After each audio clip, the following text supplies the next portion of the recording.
Hello, and welcome to episode 24 of Expertise is Overrated, the podcast that takes the time to answer the questions you didn't know you didn't want the answers to. I'm Vib. And I'm Sean, and neither of us has any clue what we're talking about. Now, first, I just want to say we're back. That's Yay! right. We're back. It's very exciting to be back, albeit we're not back to a regular schedule, but I found some time in my busy schedule to sit down and record an hour of nonsense with you. So Hey, I'm busy too. Okay, it's true. It's true. Sometimes You are very busy. Just not on most weekdays or weekends. But otherwise, your calendar is packed. So we'll more on this later. But we are not back to our regular schedule, sadly. But we're, as we promised last episode, taking some time to try and push out episodes as and when we can.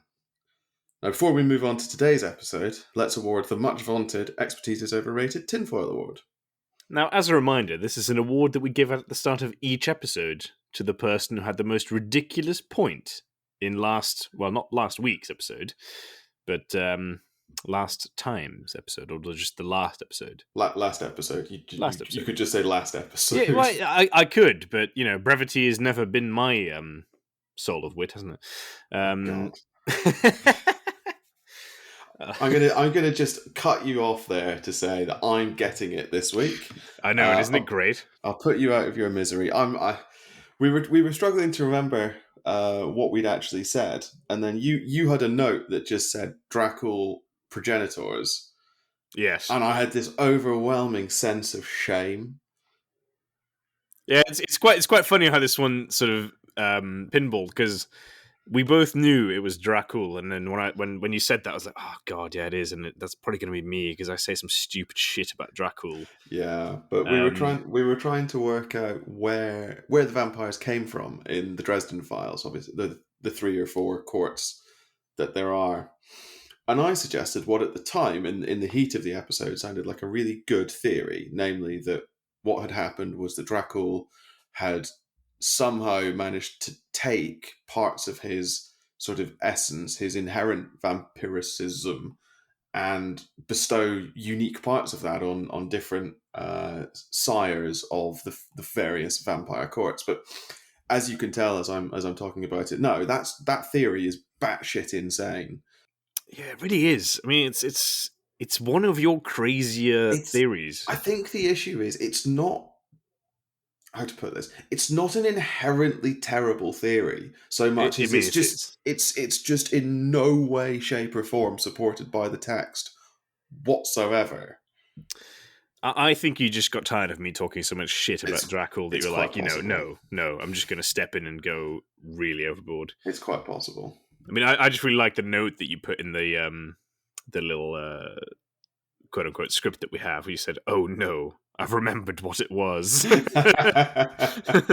Yeah. So yes, you shall wear that shiny hat for some time, I suspect. A very long time. But no, moving on. Today's episode. Today, we may well have received feedback since our last episode, but unfortunately, it was so long ago, and our brains are so old and addled that we just can't remember it. Yeah, and let's be honest, it was all good anyway. So yeah, there was nothing. Thanks for that, guys. Nothing for anyone to say. It was just glowing praise, and we do appreciate receiving glowing praise. I can already hear Ellie's pen just scribbling away. Having said that we had no feedback, I actually saw Ellie recently, and she complained to me that we weren't putting out episodes because she has nothing to listen to while she runs to get her angry. Oh, okay. Wow. Okay. Wow. Here we go, Ellie. I'm sure this one will be packed full of rage. Definitely. So what are we talking about today? Where's this rage going to come from? Today, well, we are back in, I think, one of our favourite ever worlds, the scene of our first ever hot take. And we are talking about a very, very controversial figure in the Tolkienarium, and that is... Source of Progress Saruman? Well, Saruman of many colours. He was ahead of his time, let's be honest. Visionary. No, even more out there than Saruman of many colours. Tom Bombadil, Tom Bombadillo. Ah, yes. Tom Bombadil. No, this was one I think. I like the sigh. That really sets the scene. I think it was, anyone who knows Middle Earth knows sort of the Tolkienarium, the wider body of Tolkien's work, or even has just read The Lord of the Rings, must have known that this was coming to Expertise is Overrated at some point. Because this is something Surely, that everyone has an opinion on. And who better to have an opinion on it than two people who've clearly never read the book or seen the film? I mean, absolutely, yes. I mean, as you well know, I can't read, and films are just a bit long, really, aren't they? The Lord of the Rings ones certainly are. But no, so I guess we need to start. We need to set the scene. I think we need to describe Tom Bombadil. You're absolutely right, and I mean, if you haven't read Lord of the Rings, then honestly, what are you doing with your life? Stop listening to us, and just read the fucking books. Go and read some actually good creative endeavors as opposed to this nonsense. Go seek some good content. But if you have, then I'm sure Tom Bombadil has always been a weird one. I mean, he shows up in the very first part of the very first book. Yeah, I can't remember if he's in... Because obviously, The Lord of the Rings is in fact one anthology of 3 volumes, each of 3 or 4 books. So I can't remember if he's in... Two, actually. Is it 2? Sorry. 2 books per volume. Oh. As I said, I can't read. But I can't remember if he's in book 1 or book 2 of Fellowship. But he's right near the start. He's before... He's before the Fellowship becomes a Fellowship. So I'm pretty sure that is the first. Must be, because it must happen after the council. Anyway, but yeah, he's so bizarre. So the hobbits, so the 4 hobbits, Frodo, Sam, Merry, and Pippin, meet him twice, I think, across very early on in their journey from the Shire. Yeah. Before even they meet Aragorn, in fact. Yeah. Before they meet anyone, and I think this is quite telling. Not to cut you off. I mean, it's going to be a theme of this episode because I cut you off all the time. But you're quite right. It's the 4 hobbits essentially have just united, right, in this quest, and they're obviously useless, even though they turn out to be the heroes at the end. But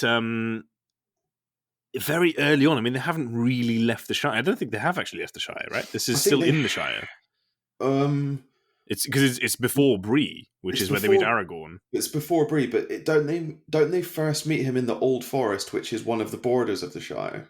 But I think it technically still is in the Shire. Is it? Okay. I want to say certainly the second meeting is outside the Shire because that's Ellie, you're getting angry now. So just tell us if it's in or out the Shire. So I think it still is in the Shire, and I think they first meet Tom. Right, in the Old Forest, because they get stuck in a tree. Yes. Old Man Willow.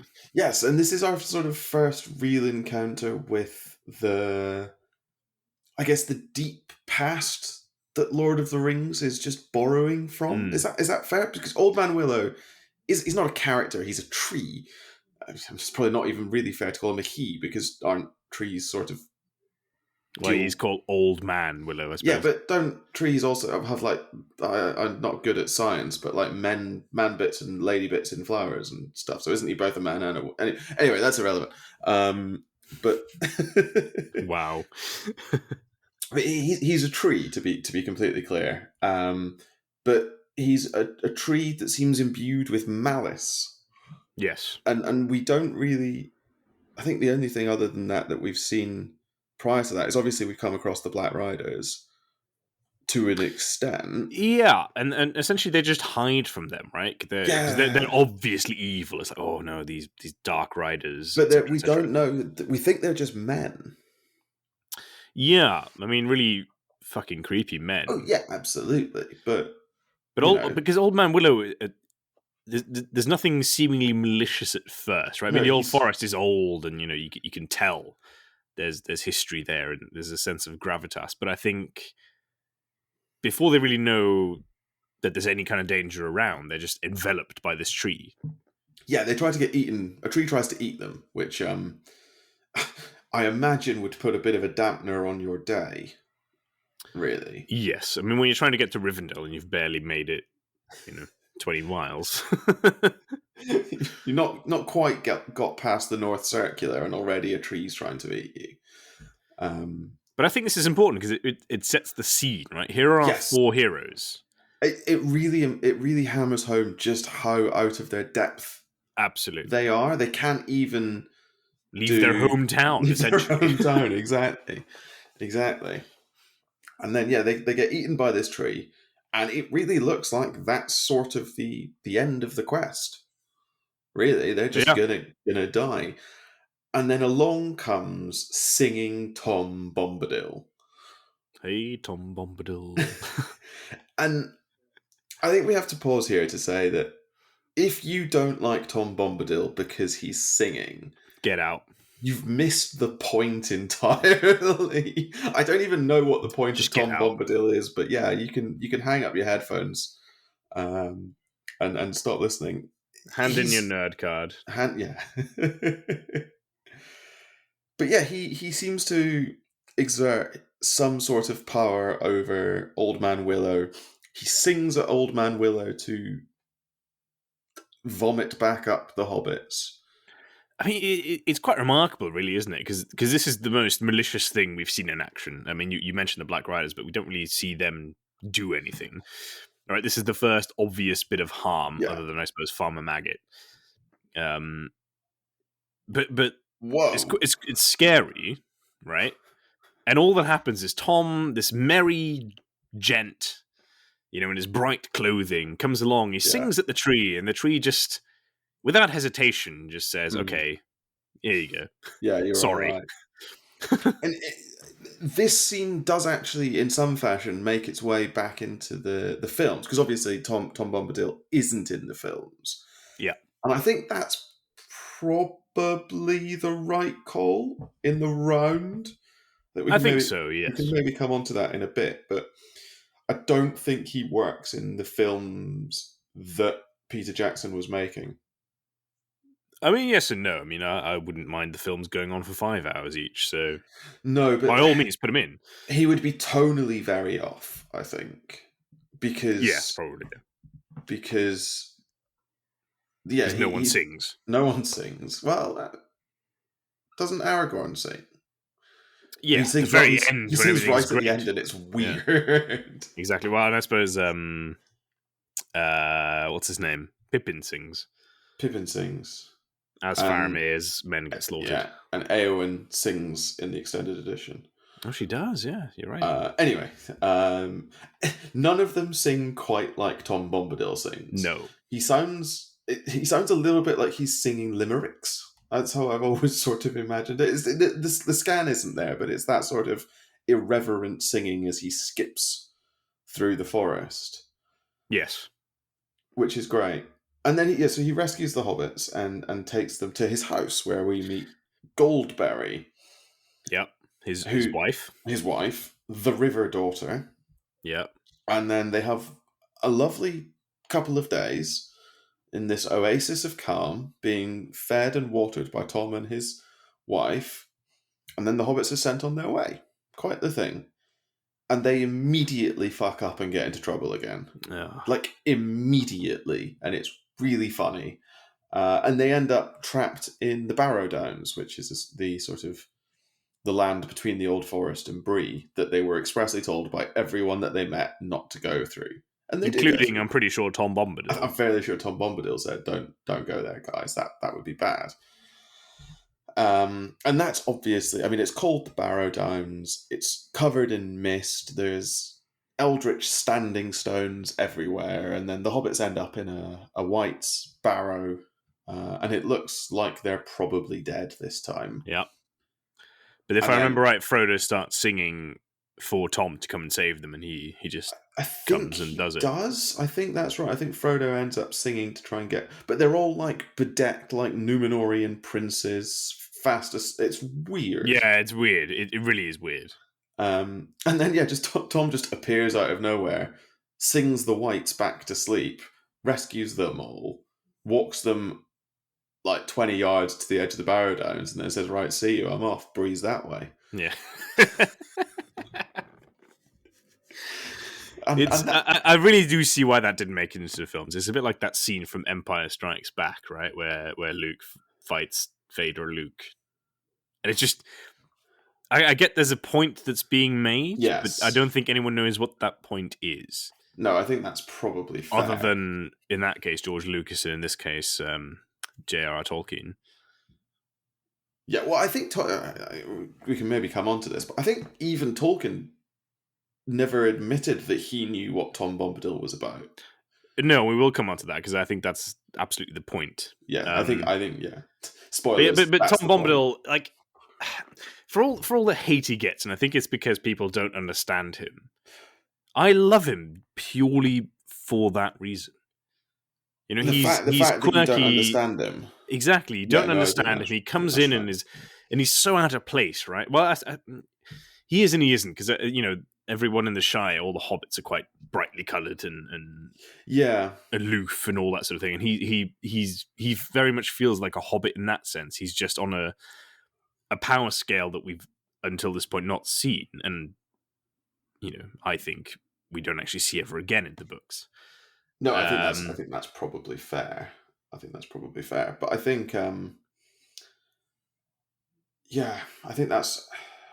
I really, so Tom's great. I know. So I really like Tom Bombadil as well. I think he's fantastic, and he's if it hadn't if someone other than Tolkien had written Lord of the Rings, one, it would be a worse book, but two, A Tom lot worse. Bombadil wouldn't be there Yeah, because he exists because of the way that Tolkien wrote the sort of all encompassing story that he was writing. He plotted out the journey on his map that he probably had kept in his head, and went, oh, they go through Tom Bombadil's land. They probably meet him. How do I make that sound interesting?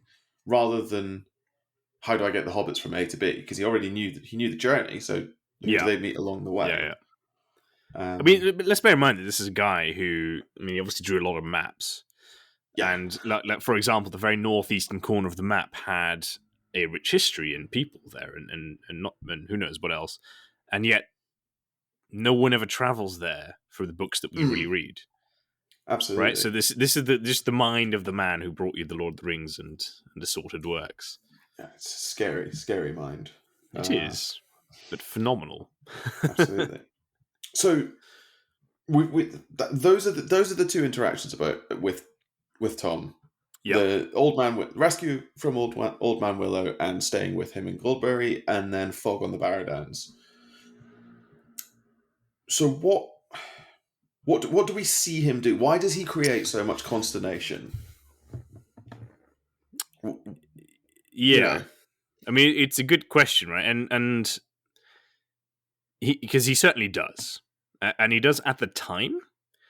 And he does when you think back on what's happened throughout the entire saga, right? You I remember think Tom that Bombadil, and you go, "Oh my god, yeah, wow, he did that." yeah, Um, and in my opinion, it really comes down to the ring, right? Because it's the I, Lord of the Rings, and the ring is very important. I think that's probably right. His interactions with Frodo and the ring, and what Yeah, others say about him in relation to the ring, yeah, are I think really telling. yeah.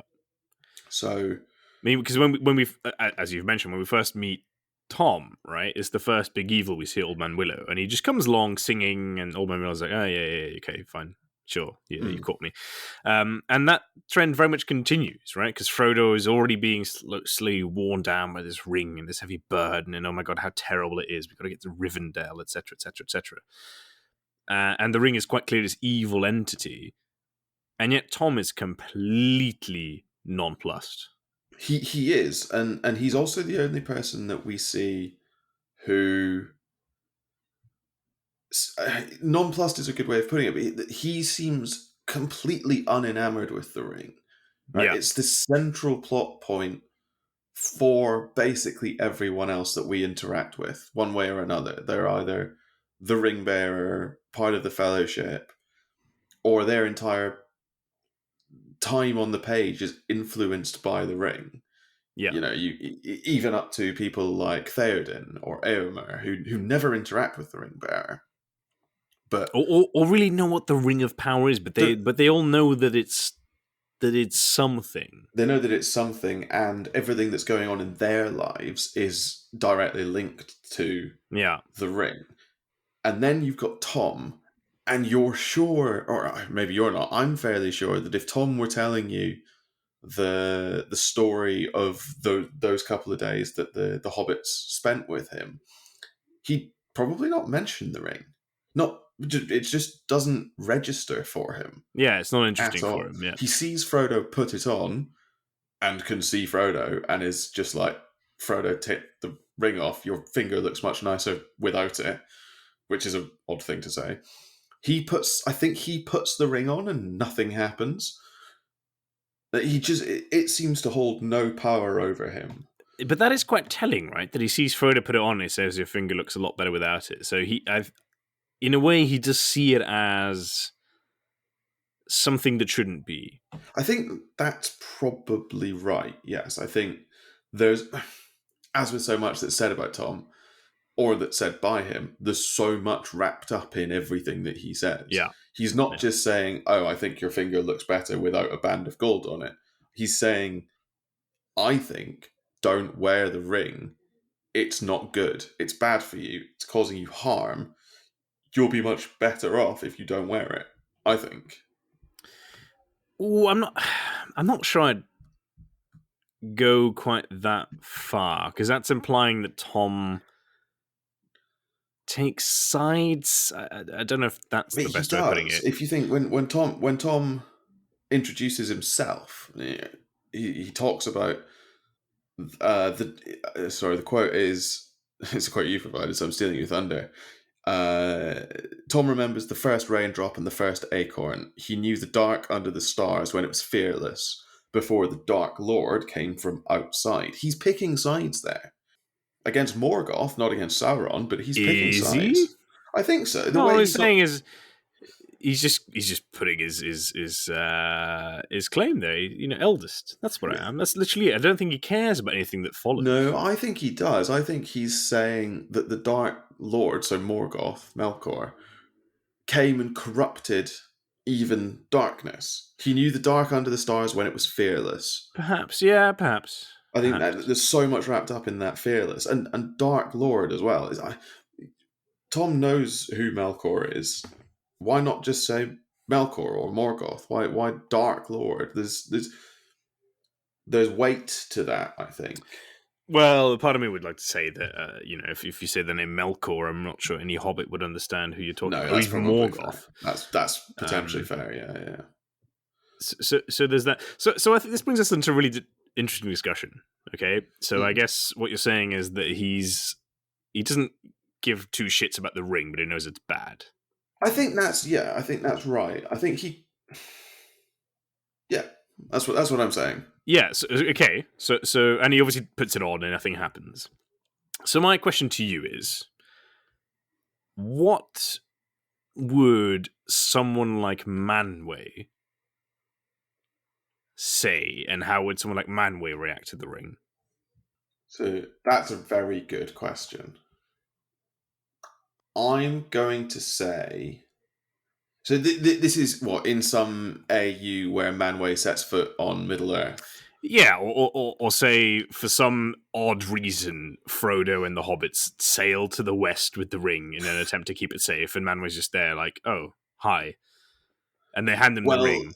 Well, in those circumstances, he would send the ring back, because they speak about that at the Council of Elrond, but I don't think that's the point that you're making. Yeah, sure. I mean, but I equally... So I guess I'll tell you what I'm thinking. I know what you're thinking.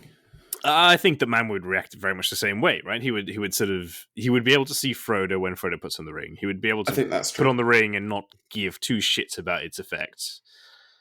And ultimately, like Tom, he just doesn't really care. And we know that from the Ainur, because they've essentially said, Middle Earth can go fuck itself.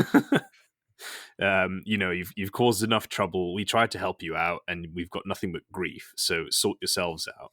Yeah. And Sauron's power is only vested in Middle Earth, and I think the Ainur, like Manwë, just don't care. So I guess the follow up to that is: do we think that Tom Bombadil is one of the Ainur? No, I don't think he's one of the Ainur. I think that it's a seductive answer. I think because that fits him neatly into the cosmology. Yeah, sure. And I can absolutely see. I think that's one of the more popular theories that he's another. I think that he's another of the Valar, but not one of the capital V Valar, but a Ainur of magnitude with the Valar rather than Maya. Yeah, he's just never mentioned. Yeah, he's just never mentioned. He's something, but on their scale. But one of the Ainur. I don't think that that's right. I don't know why, but it doesn't fit with me, and it might just be his demeanor, his behavior. He doesn't come across even like Gandalf, who's one of the Ainur, is like funny and stuff, but he's not this like irreverent so and so like Bombadil is. Yeah. I'm tempted to agree with you, which I know is rare on Expertise is Overrated. Don't do that; it makes me uncomfortable. You're right. I agree with you. I think Gandalf is a bad example. Gandalf is a bad example. Yeah, and I don't want to be that guy who tears about the example, but no, everyone's there on a mission, right? And so I'm going to use Gandalf as a bad example, as a good example for myself. So Gandalf is a Maya who's on a mission, right? Sent by Manwë himself, and I guess by extension by Eru Ilúvatar. We have to assume. That because Manwë we have direct evidence because Gandalf dies and Eru is like, no, you're not done yet, mate. Go back, finish what you started. But yeah, we have to assume that everything that Manwë does is done with because he knows best the plan, doesn't he? Exactly. Yeah. And so part of me would like to think, even though I agree with you that it doesn't feel quite right. Part of me would like to think that Tom Bombadil is one of the angels, to use the Christian term, who just has a very specific mission that's got absolutely nothing to do whatsoever with, irrelevant people like Sauron. I can see that. I can see that. But can you then explain Goldberry?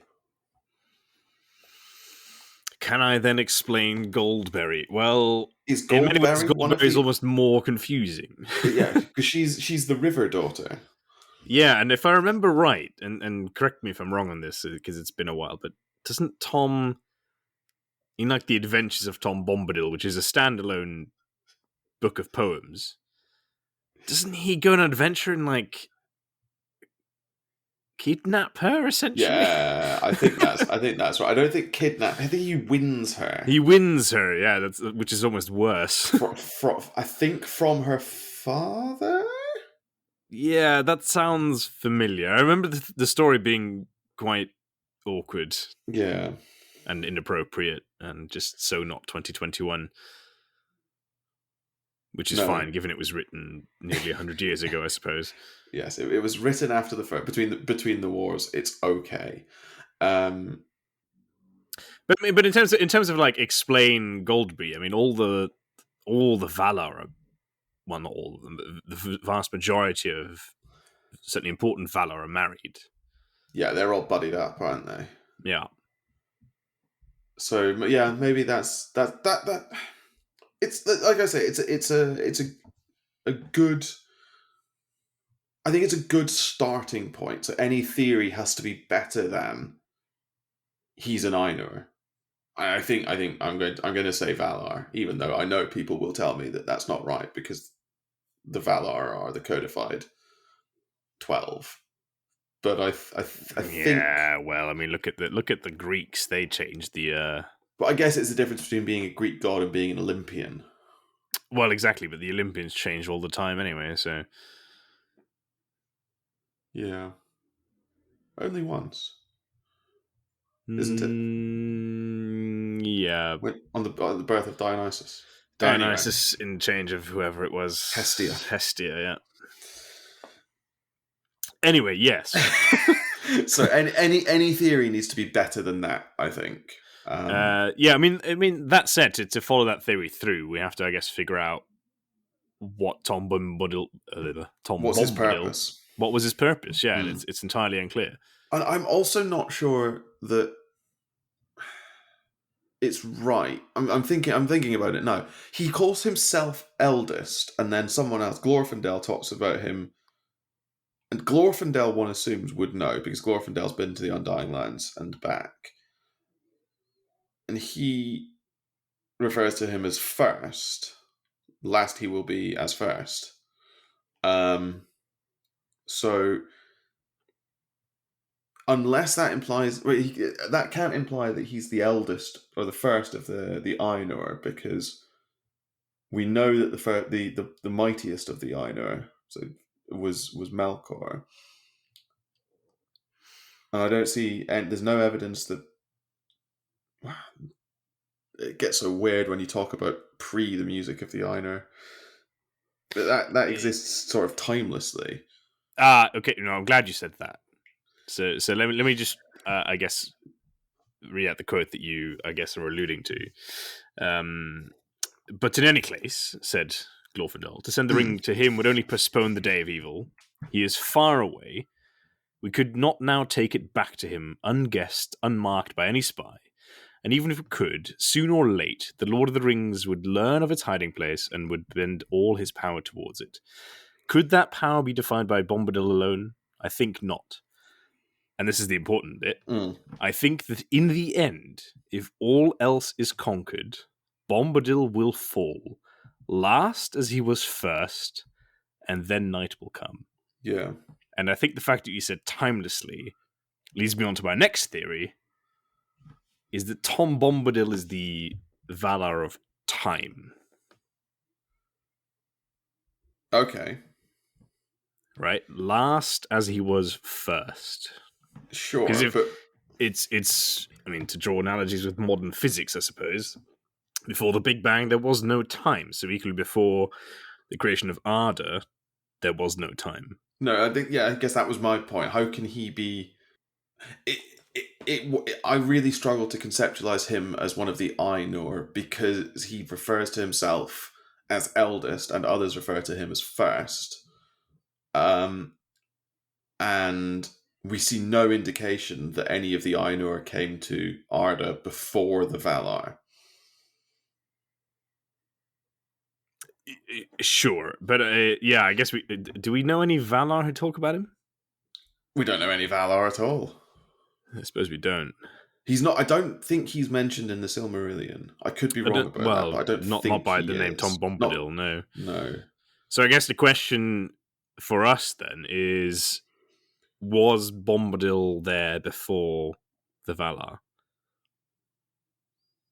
Yeah, that is exactly the question.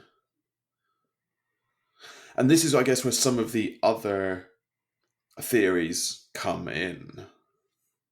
If parking the is he an Ainur one for now, the other one that I've heard quite frequently is that he's the result, or he's part of the music of the Ainur, or some offshoot of the music. And one theory which I quite like is that he's the result of the discord of Melkor. Yeah, interesting. Yeah. Right, so if you imagine the music of the Ainur as this resounding chorus that sings the world into being, and Melkor, the first Dark Lord, the first big bad, who is one of the Ainur, one of the Valar, introduces discord into this. He starts basically singing the wrong melody, and that introduces discord, and then Eru rises in, defiance of that, and weaves the music back in and builds a new theme. But that discord will have created ripples across Middle Earth. Okay, so shall we unpack that a little bit then? Yeah, go ahead. Because I mean, there are so many unbelievably deep, meaningful things to discuss there. And I just skated all over all of them. Because you're right. So Melkor, yes, he starts riffing, right? Yeah. He's like, "Fuck this shit. I'm gonna just do my own thing." He introduces a jazz solo to the 1812 overture. It absolutely does that. But at the end of the whole song, right, God himself says, yeah, that was great, but you only did it because I ultimately knew you were going to do that. Yeah, he says, the Ainur are of me, and they do nothing but that will it to be so, or something like that. Yeah, something Not the to that exact effect. quote, but Yeah. So if we follow that through, then Tom Bombadil is also just some weird offshoot of Iluvatar's, mad plan. yeah, whatever his plan is.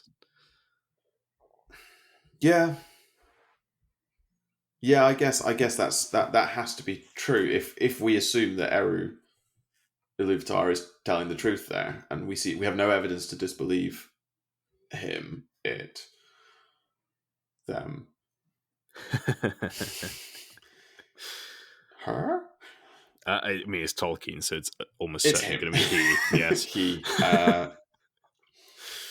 We have no reason to disbelieve him, but I don't know. I like the idea that he's the result of the discord of the music, and what I like about that is that he's sort of looks like a force for good, albeit only within his small contained country.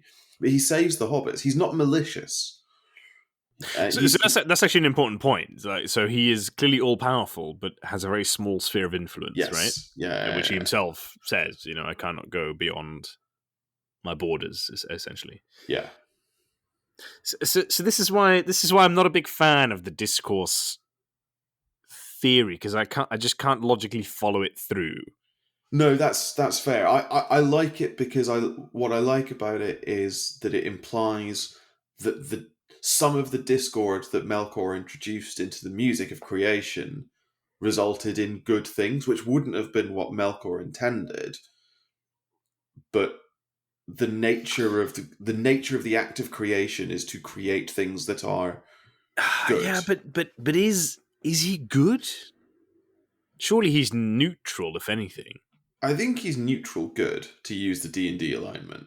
Yeah, Or chaotic good. Chaotic, I think, for sure. He's probably on a D&D alignment scale. He's probably chaotic good. But you're only saying he's good because he helps the hobbits. Sure, right? In the point of view of someone like Glorfindel, right? When they're saying, "What should we do with the ring? Let's give it to Tom Bombadil." He's not good because he would do absolutely nothing about it, and he also doesn't care. but I don't know that that's right. That's not what Glorfindel says.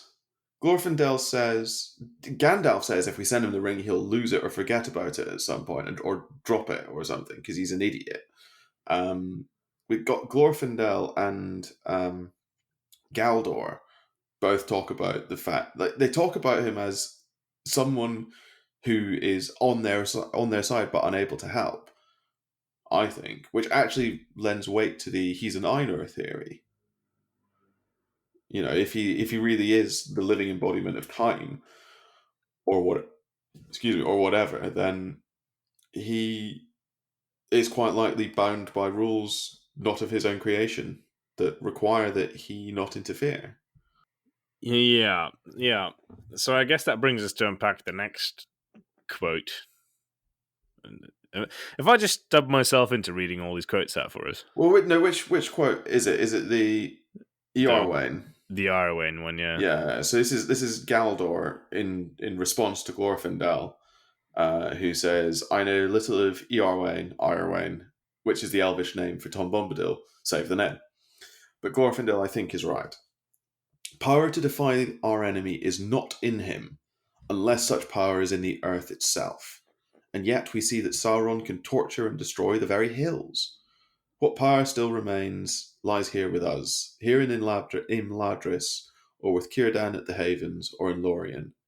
But have we here the strength to withstand the enemy, the coming of Sauron at the last when all else is overthrown?" And realistically, I think that the quote ends at, "unless such power is in the earth itself," but I like the rest of the quote.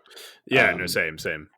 But no, I mean, Galdor will be less well informed about this than Glorfindel or Gandalf, both of whom have said he couldn't do it.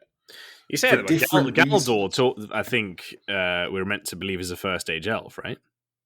Quite possibly, but he's not Glorfindel or Gandalf, who are both special. Yeah, sure, but he's Gandalf's still a first age elf, he's which is something he's that even Elrond can't say. he's still a big deal, absolutely. Which is great for a character who just sort of pops up and It's just a was bit part.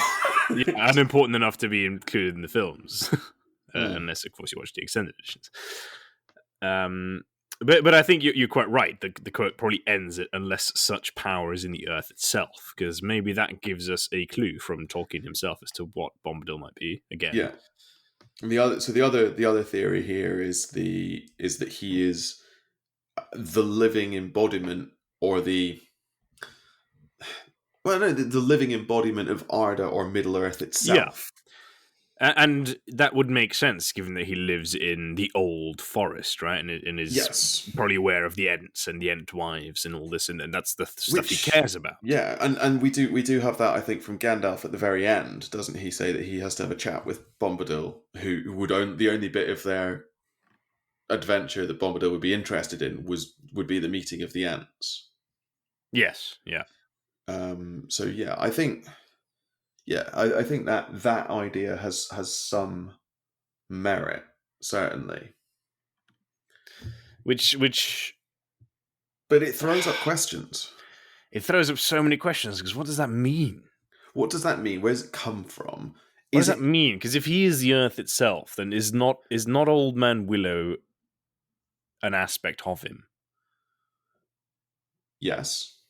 And so is Tom Bombadil, again, both good and bad? Well, there's a no here. I'm building a Is theory it as is this I'm is building this a art theory as we trying to talk. control itself? Yeah, I mean, I'm, go on. so we know from some of Tolkien's unpublished works, specifically the bit in the passages that have been subsequently published as Melkor's ring, that in the first age, early in the first age, Melkor put forth his power and corrupted the earth itself, and that's why ultimately there's not really much anyone can do.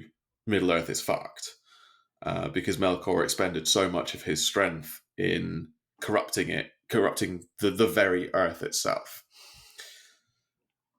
However, if Tom Bombadil is the living embodiment of Middle Earth, could it be that the putting forth of that power into the earth, which earth would have been heavily vested with magical energy from the creative works of the Valar, sort of pushed some of that magical energy out, and that's Tom Bombadil? He's the result of the corruption? Like some of the goodness of Arda, the creation of Arda, was pushed away by Melkor's corruption and became Tom Bombadil. No, because Okay. No, because he was first. no, I agree with you. So yeah, because he was first, yes, Yeah. and Arda is just the the way that the song of the Valar plays out, right? Yeah. And as we've said, the song of the Valar contained discourse when Melkor said, I'm going to riff some mad blues up in this bitch, and so I like that was clearly part of it. That was part of the plan. That was part of what Eru Ilúvatar had planned. So I don't see how that could create some sort of excess that would manifest as Tom Bombadil unless That was the plan all along. that was the plan all along. Yeah, Because the idea of excess energy was essentially what I was suggesting. yeah, and I'm just saying I don't think there can be such a thing as excess energy in a world where Ilúvatar just knows everything. And also I don't think Middle Earth is important enough to warrant something that powerful to be made, if that makes sense. Right? Because Middle Earth ultimately is literally just what Melkor claims early on. Right? He's in Middle Earth, all the other Valar are somewhere else, and that's kind of the status quo until Feanor and his merry band of kinslayers is like, But nah. no, that's not quite right. Because what Melkor claims is where the children wake. Yes, but the Valar go and escort the children back to, To Valinor. To Valinor, yeah. But And they do so very, very successfully. Maybe. I think I know where we're heading with this, is that we're not going to understand who or what Tom Bombadil is. I was really hoping for us to get to an answer. Well, there's a couple of other ones that float around. I think your one that you've got here at the bottom, we can leave to the end, but just to tick off a couple of other theories that I quite like, although there's not really any textual evidence for them because they're just this is who they are. He's one of Tolkien's mates, who Tolkien just like wrote that. into the book. Or Tolkien himself. Because as the author, you're infallible, right? He's an infallible authorial insert, but who Tolkien has written into this one's quite nice. He's closeted in this little area, so that within that little area he's supremely powerful, but he can't fix the later problems in the book because he can't get there to fix them. So he's almost Deus Ex Machina, but put in a box and only allowed to come out when the box is within reach. And I've always really been a big fan of that. It's Tolkien just having enough humor to be like, I could just Deus Ex Machina this, and the eagles do just carry the ring to Mordor, and everything ends within 5 pages. But he has enough self-control and introspection to say, yeah, that's boring. So I'm just going to create this little nugget of fun, that no one's ever going to understand, and that's me. And then the story just plays out the way the story historically plays out. Yeah, I think that's a really good theory. The other one that I often see people, because this is a topic that comes up on Reddit or Twitter or what have you, so often, weekly, I think. So many people who've only seen the films come to the books and go, wait, what? Yeah. 2 questions. 1, who is Fatty Bolger? And 2, what is Tom Bombadil? Fatty Bolger, excellent character. For the record. Unsung hero of Fellowship of the Ring. The one that the sort of the answer that lots of people seem to get to is, we don't know and you can't work it out, and that's the point of Tom Bombadil.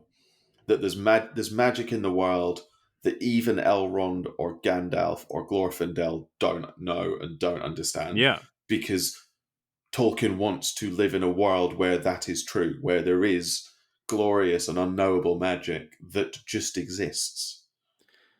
And that's great. That's so powerful. That's so much more powerful than we don't understand and we don't care. Yeah. Because this is a genuine example of we don't understand and we're not meant to understand. Yes. And it's beautiful because we don't understand. That's exactly right. And that's a point that I think gets missed too often, especially when you have... as you say, every week they have the same fucking argument over and over. Especially in a world where you have podcasts like us who come along and try and list and codify and categorize everything. And obviously when we do it, we're great. Yes. But, it's the sort of thing that started, I think, with websites like Cracked, which I also think is pretty good fun. But part of the joy of fiction and part of the joy of fantasy and sci-fi in particular is there's some stuff that just doesn't make sense. Yeah. And that's fine. So our conclusion for the day is that, to answer our own question of who is Tom Bombadil, is we don't know, we will never know, and that's the beauty. Yeah, I think that's right. Except before we get to that, I'm going to tell you who Tom Bombadil is. Except for the fact that we do actually have an answer. And of course, because our expertise is overrated and we are all knowing. No, this is one. We're so poignant today. My goodness, we're on fire. A little bit of time away, and we've just become so much more smart. Really smart. No, so one that I found, and I sadly can't claim ownership of this, but it's a really elegant theory, and it all comes from the source material. So, an excerpt from Fellowship. When Frodo asks Goldberry who Bombadil is, she first replies, "He is." right? And when Goldberry tells Frodo he is, she's using the common tongue. Had, however, she been speaking Elvish, she would have said Ea. Right? And note how similar this is to the puzzle, say friend and enter, Gandalf was solved. And it's quite literal, right? Tolkien loves a little literal thing. And so Ea is obviously the term for Earth. Yes. Right? And going back to my previous point, because I'm so smart, I think this really backs up my theory that Tom Bombadil is some sort of physical manifestation of not Middle Earth, but Earth. So as I don't know what that means. That which was created by the music.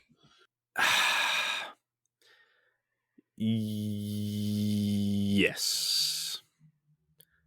Although when you put it that way, I again don't understand what that means. No, because Ilúvatar created the Valar, who create the music that then creates the Earth, which then somehow is also just a little man in like bright yellow. But I don't think that's the point of the theory, because the theory turns on the idea of the secret fire. Sure. Right? Because the secret fire is the thing that resides with Ilúvatar that gives life. I mean, you mentioned the secret fire, so that's like a really obvious thing that people everywhere know. Okay, right. So Gandalf references it once. Gandalf references it once, and it's in the Silmarillion as well. It's in the Ainur, the very, very first bit of this, the Song of the Valar, pretty much. The Song of the Valar. So stealing from what you found, the quote from the Silmarillion is that therefore Ilúvatar gave to their vision being and set it amid the void, and the secret fire was sent to burn at the heart of the world, and it was called Ea. So it's not clear what the secret fire is, but it is the thing that Melkor seeks. That's what he is looking for when he turns evil. And we know that the thing that Melkor sought above all others was the ability to create as Ilúvatar can create. That was the one thing kept from the Valar. We see that with Aule and the dwarves. So the theory goes that Tom Bombadil is or contains within himself this secret fire, which is the substance of raw creation. Yeah. Which the problem with that theory is that it is said that the secret fire, right, and the reason that Melkor could not find the secret fire is that because it is with Eru only. But it was also sent to burn at the heart of the world. Yeah, but Tom Bombadil is not in the heart of the world. No, he's not. Especially once the world was made round. So he's like secret fire adjacent. He's like Earth adjacent. He's all of these things and none. Mm-hmm. I think the reason that I really like this theory, and it's sort of what you were saying, is it plays so much to Tolkien's strength as an author and a world builder. Yeah. As someone who, the speak, friend, and enter puzzle is the most famous, but it's littered. The Lord of the Rings and the Hobbit and the Silmarillion are absolutely littered with cross-linguistic wordplay like that really only exist for Tolkien. Yeah. Because he's the only person at the time that he was writing. He was the only person who could speak the 3 different types of Elvish plus, whatever was Westron, which is the common tongue that he invented. I mean, it's true. Like he wrote a book full of in-jokes that only he understood, which is such a massive flex move, and I've got I've got so much time for it, and the fact that it's become the watchword for fantasy epics, surpassing things like Beowulf. I've got so much time for it. No, me too. And this is why I really like Tom Bombadil so much, because I agree. I think he's just intriguing. he is, and he's meant. I come back to, I think, the answer that we spoiled 5 minutes ago, but that's the whole point of Tom Bombadil. Tom Bombadil exists to get us to question who and what Tom Bombadil is. That's his only reason of being. No, a more cynical man, and yes, that's right, I'm taking the non-cynical line, might say that Tom Bombadil actually exists to get the hobbits out of a problem that Tolkien wrote them into and couldn't get them out of. Twice. And he also enables them to go into the barrows and get the daggers with which Merry harms the Witch King. Because that's where the Western dagger comes from. The Westernese dagger. Doesn't Merry stab the Witch King with the Lorien blade? No. He stabs it with the knife from Galadriel. No, he stabs it with a knife from the barrow, I'm fairly sure. I'll check. I can check that. I remember they used those knives to great effect somewhere. I can't remember if it's the Witch King or not. You might be very right. I'm actually going to try and check that now. Yeah, because that's quite a poignant point. I'm fairly sure he stabs Merry. Well, you're just saying that, aren't you? Expertise is overrated, everyone. We do our research ahead of time. TolkienGateway.net. Daggers of Westernesse. Weapons that Tom Bombadil brought out of the mound in which Frodo Baggins and his friends had been imprisoned. Yes. With which Merry stabs the Witch King. You just made that last bit up, didn't you? No, the dagger that Merry stabbed into the Witch King had a power beyond mere metal, for it broke the spell that held the spirit's body together. Okay, fine. Okay, so Tom Bombadil is Deus Ex Machina. Yeah, the Battle of the Parent Bellinor Fields. So passed the sword of the Barrow Downs, work of Westernesse. But glad would he have been to know its fate, who wrought it slowly long ago in the North Kingdom when the Dunedain were young, and chief among their foes was the dread realm of Angmar and its sorcerer king. Nice. There you go. Yeah. So Tom Bombadil exists to put that knife in Merry's hand. But you know what? I don't think that's a cynical view at all. Does also lend weight to he is Valar or Eru adjacent as well. Yeah, and this is why, I am going to come down on one side of this argument, and I do think I've convinced myself with my excellent rhetoric that Tom Bombadil is some sort of personification of Arda. Right, in terms of and I'm going to draw parallels here to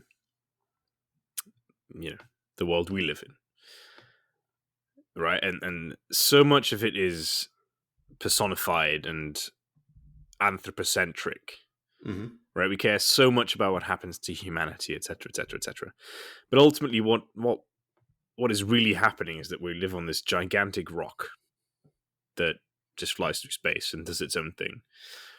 And if you believe in destiny, it has its own destiny, and it'll govern that accordingly. And I think Tom Bombadil is just that, right? And he maybe has enough power to just influence small events, which ultimately, in the grand scheme of Arda, are quite tiny, right? I mean, he gives a small hobbit a dagger, and ultimately that small hobbit with that small dagger kills the Witch King. That doesn't matter at all to Earth. It's meaningless. It's a fleeting second. Much like I think anything that we do in our lifetime is a fleeting second to the big rock that we live on. And that's Tom Bombadil for me. The personification of Earth, and the fact that, and this is why he doesn't care, because ultimately Earth doesn't care and just lives and is happy to be here. But that's just me. Gosh, that was very deep. Isn't that so profound for Expertise is Overrated? I think we can tell you've been drinking. That's an outrageous accusation. It's a Monday. A damning slur. I think you know what? I think you're probably not wrong there. I don't know that I necessarily agree with everything that you say. That would be a first. About what we can.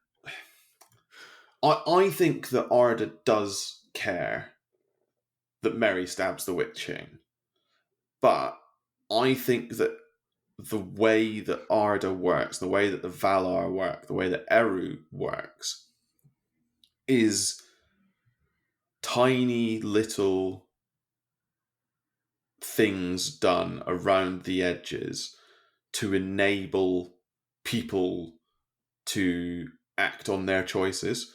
Because ultimately, it's not Tom Bombadil that stabs the Witch King, it's Merry. And yes, Okay, Tom fine. Bombadil gives him the tool to do so, but Merry would have stabbed him whether or not he was holding that sword, I think. Yes. No, you're right, I think. And I think that's what Tom Bombadil is. He exists to empower others to carry out their choices, which I think lends weight to the theory that he's some sort of Ainur or Eru or adjacent. Yeah. So let's just agree to combine the ideas then. Okay. That Tom Bombadil is Arda. Mm-hmm. But he's Arda because he's also Eru Luvatar. And because the entire history of the world happens at the very beginning of the Silmarillion, right, where they sing. Yeah. And so Eru knows what's going to happen. Arda knows what's going to happen and is just keen to play the role it's meant to and guide people along the right path. Therefore, being able to do things like make sure that Merry finds the dagger, etc. Yeah. Yeah. Yeah. Look at that. We're done. How wholesome. Aren't we just clever? We just nailed it. So, I mean, people have argued about this for how many fucking years, and we just nailed this in a single evening. Just answered it for them, really. Yeah. Listen to this episode, guys. He says, an hour in. Even Tolkien should listen to this and be like, oh yeah, that's exactly what I meant. Yeah, no, that's...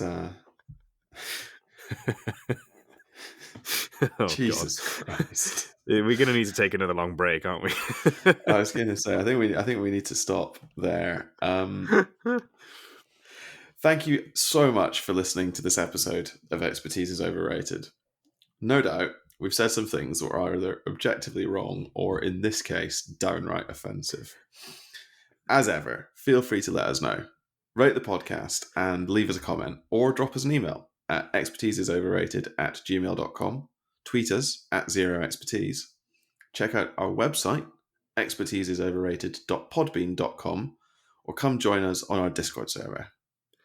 Now, if you're lucky, we might just argue with you on one of our upcoming episodes, and if you're really lucky, we might call you an idiot.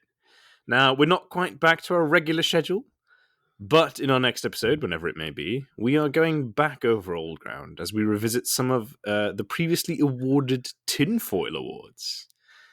And we ask who's had the most unfairly awarded tinfoil of the last 24 episodes. Spoiler alert, it'll be me. Damn it. We'll see you next time, folks.